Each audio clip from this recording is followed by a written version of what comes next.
Apa lazım? Kan pakai kapat tuh. Pakai film pistis kan.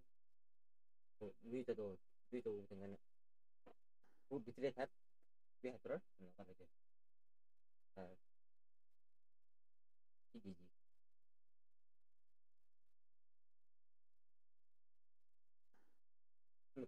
Berkelim.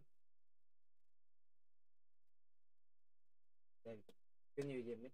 Kan bitan hal. Günü yemek var. Pasti TV sih mikir betul. Pindah pindah barang. Boleh bisa. Tapi gua mana mana barang. Itu orang. Hah? Kurangin deh bu. Itu orang kurang empat kayak gue. Dan nanti istilah hati yang streamer dan iya kayak streamer.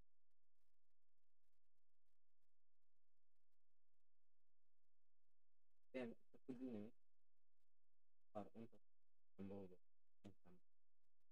Kurang.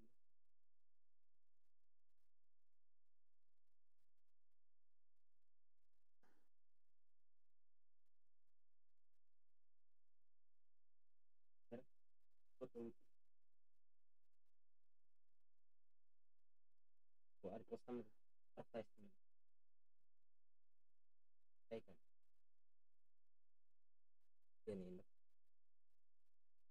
Oh, itu meme itu.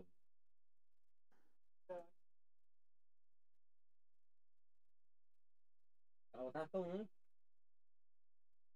ah di stream na ini ya bener. Itu mah football kan. Bisa kan? Kan. Bro, kok mana gerawan?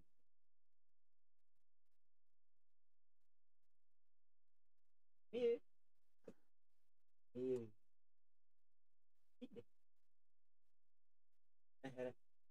Hmm. Kenapa